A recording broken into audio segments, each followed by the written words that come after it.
les audiences radio sont tombées. Et le moins que l'on puisse dire, si est qu'il y a quelques petites surprises. Notamment pour France Inter et la matinale de Léa Salamé. Explication.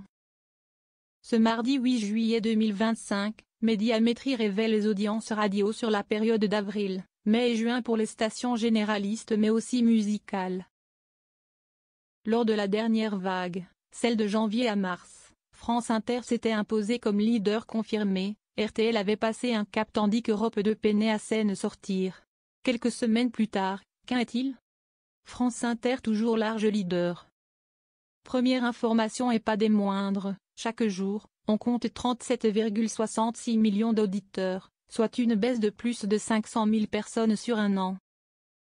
Mais toutes les stations ne sont pas impactées de la même manière. CST ainsi que France Inter conserve sa place de leader avec 7,01 millions de fidèles, avec une hausse de 155 000 auditeurs en moyenne sur un an. Il s'agit là de la meilleure performance pour une fin de saison. Plus encore, le 7/10 de signe son record. Nicolas Demorand, Léa Salamé, Sonia De Villers et toute l'équipe de la matinale réunissent ainsi près de 5 millions d'auditeurs chaque jour. Sur X, anciennement Twitter, ce mardi 8 juillet, France Inter partage sa joie. Merci infiniment pour votre confiance et rendez-vous à la rentrée pour la grande matinale de 7h à 11h. Mais sans Léa Salamé, qui quitte l'émission de radio pour se consacrer à son nouveau rôle aux commandes du 20h de France 2, succédant ainsi à Anne-Sophie Lapix. À la place de la journaliste, les auditeurs de France Inter retrouveront Benjamin Duhamel.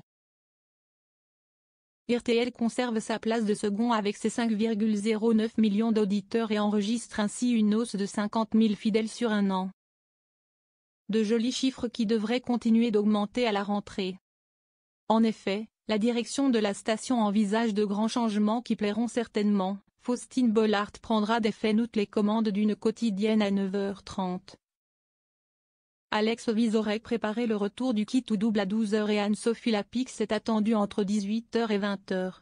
Pour compléter le podium, France Info. Ils sont 4,77 millions à écouter chaque jour la station, soit une hausse de 162 000 curieux sur un an. Et là aussi, du changement est à venir. Jérôme Chapuis prendra l'antenne à 6h, soit une heure plus tôt qu'habituellement.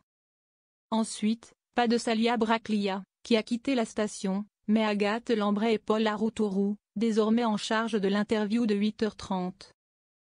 Europe 1 poursuit sa remontada, ici, ex-France Bleu, au plus bas. Au pied du podium, Énergie avec 4,10 millions de fidèles soit une baisse de 237 000 auditeurs sur un an. Juste derrière Nostalgie qui enregistre 3,41 millions de fidèles, là aussi en baisse sur un an de 153 000 personnes. Skyrock suit avec 3,13 millions de paires d'oreilles mais 218 000 de moins que l'année passée. Baisse significative également pour RMC, écouté par 2,79 millions d'auditeurs soit 296 000 de moins que l'année dernière. Derrière ces musicales, Europe 1 continue à remonter avec 2,55 millions de personnes, ce qui en fait 195 000 de plus sur un an. CST ainsi que la station signe sa meilleure fin de saison depuis 2019. Rappelons tout de même qu'à la rentrée, Cyril Hanouna quitte la station et sera remplacé par Pascal Praud. Derrière ici, ex-France Bleu, est en nette baisse, 385 000 fidèles en moins, une audience moyenne de 2,14 millions d'auditeurs soit la pire de son histoire. De quoi dénoter avec France Culture qui enregistre sa meilleure performance pour une vague d'avril-juin avec 1,97 million d'auditeurs, soit 34 000 de plus que l'année dernière. Même chiffre pour RTL2, qui signe quant à elle sa moins bonne audience sur une telle période. Fun Radio peine aussi avec ses 1,82 millions de fidèles, soit 62 000 de moins sur un an. RFM tombe au plus bas de son histoire avec 1,48 million d'auditeurs soit 238 000 de moins sur un an. Ex-Aequo avec Rire et Chanson, au plus haut depuis 6 ans. De son côté, Europe 2 compte 913 000 fidèles et une hausse de 85 000 curieux sur une vague. Enfin, record historique pour Radio Nova avec 888 000 amateurs.